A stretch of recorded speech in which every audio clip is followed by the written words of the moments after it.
While China's latest AI innovation has been hailed by Donald Trump as a wake-up call for American IT companies that could be good for the U.S. in the long run. In an address at a Republican meeting in Miami, the president cautioned, but he also expressed confidence that American businesses could withstand the strain. Today and over the last couple of days, I've been reading about China and some of the companies in China, one in particular, coming up with a faster method of AI and much less expensive method. And that's good because you don't have to spend this much money. I view that as a positive, as an asset. So I really think if it's fact and if it's true, and nobody really knows if it is, but I view that as a positive because you'll be doing that too. So you won't be spending as much and you'll get the same result, hopefully. The release of Deepseek AI from a Chinese company should be a wake-up call for our industries that we need to be laser-focused on competing to win because we have the greatest scientists in the world. Even Chinese leadership told me that. They said, you have the most brilliant scientists in the world in Seattle and various places. But Silicon Valley, they said, there's nobody like those people. This is very unusual when you hear a Deepseek, when you hear somebody come up with something. We always have the ideas. We're always first. So I would say that's a positive. That could be very much a positive development. So instead of spending billions and billions, you'll spend less and you'll come up with, hopefully, the same solution. And to discuss this further, here is U.S. Republican strategist Greg Swenson. He joins us from London. Glad to have you, Greg. Let's start off from the last statement of Trump. Trump calls the Deepseek AI a wake-up call for American companies. Is this diplomacy towards China? Is he trying to court China? What do you think? What do you make of that statement from Trump? I thought it was a very positive statement. He brought up a couple of good points. One is it is a bit of a wake-up call that there is competition out there, that we don't own technology 100%. We own most of it. We create most of it. We develop most of it. So we have the world's best innovators, but that doesn't mean that there aren't innovators elsewhere. Now, usually when someone in China is innovative and brilliant, they move to America.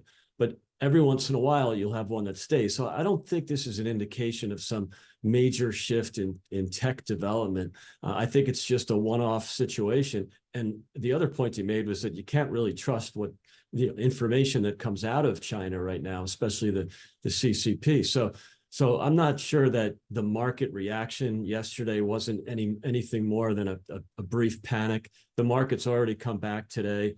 All three markets are in the green or in positive territory in the U.S.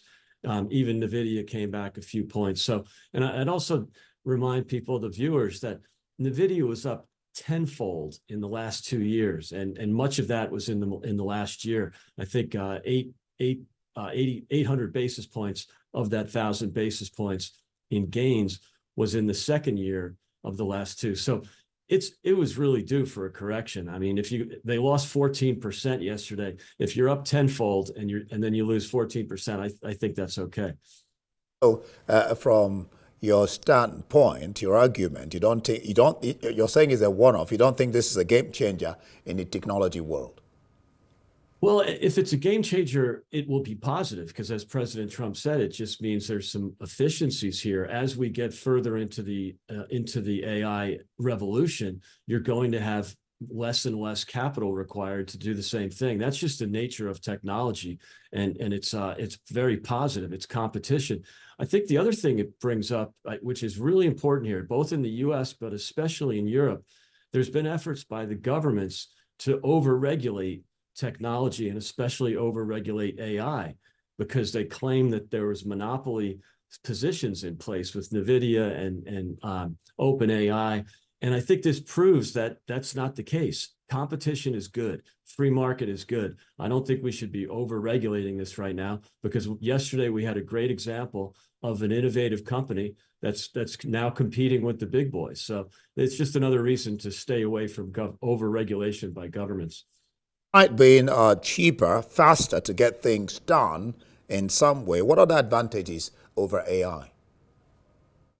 Yeah, look, this is early days for it. So I think anytime you can make these accomplishments with less capital and less time, that's a good thing. That's a natural development, but it doesn't mean you're going to see a pullback in investment. I think you'll still see, Google investing 80 billion, Meta's investing 65 billion. You're still seeing massive investments. If this company was able to do it with a much more modest investment, I'm sure that's good news ultimately. Again, I don't necessarily believe it, but I do think anytime you have competition, that's a good thing.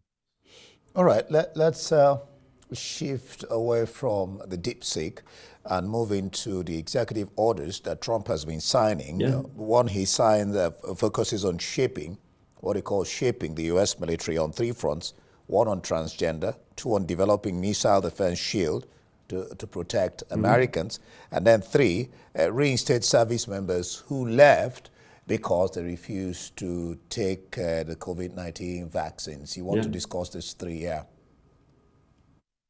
Well, I mean, he's 3 for 3 today, and I saw the comments from Pete Hegseth as well, supporting that. So these were things that were well telegraphed in the campaign, and voters essentially voted for these things. And so this is just, President Trump and his cabinet delivering on campaign promises, which is what we expect from politicians. It doesn't happen all the time, but I think it's something that he can control. As he said in his comments in the clip that you played, this is a good sign. It's something that he can control. Inflation is going to take some time. So, but things like the border and expanding the military and reinforcing our defense, I think that's a great thing. The morale has been really horrible in the three military branches in the U.S. because of DEI, because of this focus on woke issues and forcing DEI and other sort of woke ideology into the military. The recruiting levels were the worst since the peacetime draft ended, and that was like in the early 70s. So if recruiting is that bad, something had to change, and this I believe will lead to much improvement in military recruitment, perhaps even get back to pre-2021 levels.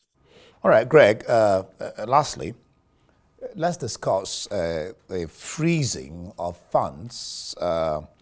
Democrats say this is illegal. Congress had already authorized this funding. That's what Democrats are saying. Yeah, I think this is going to be controversial because the purse strings are usually controlled by the Congress, and if Congress passed it, so you bring up a great point. I think what's happened is the purse strings are allocated out to different agencies, and in this case, the State Department controls much of the applications and much of the disbursements of the aid approved by Congress. So I think in this case, you're seeing executive orders.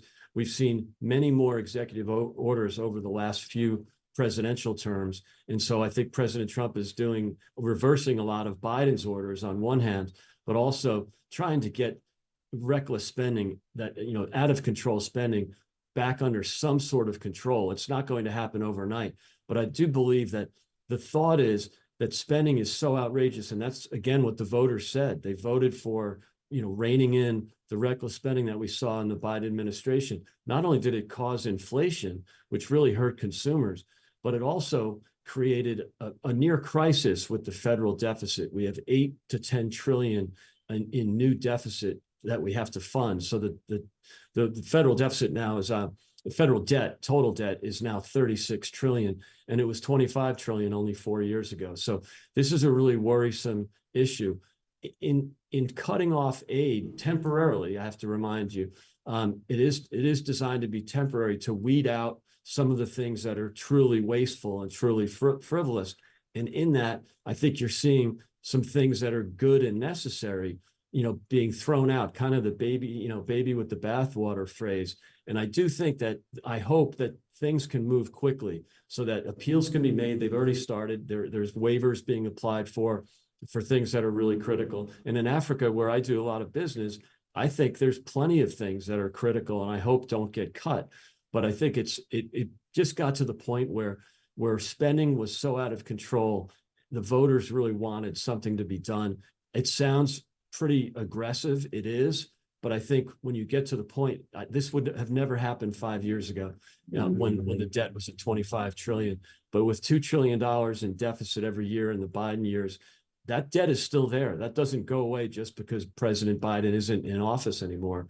So it means that this administration is being past a real debt crisis. And I think that had to be dealt with. So I hope it's temporary. And I'm pretty sure it will be in terms of the critical stuff. By the way, I also add that they did not include aid to Ukraine or Israel because they thought that was critical at this time.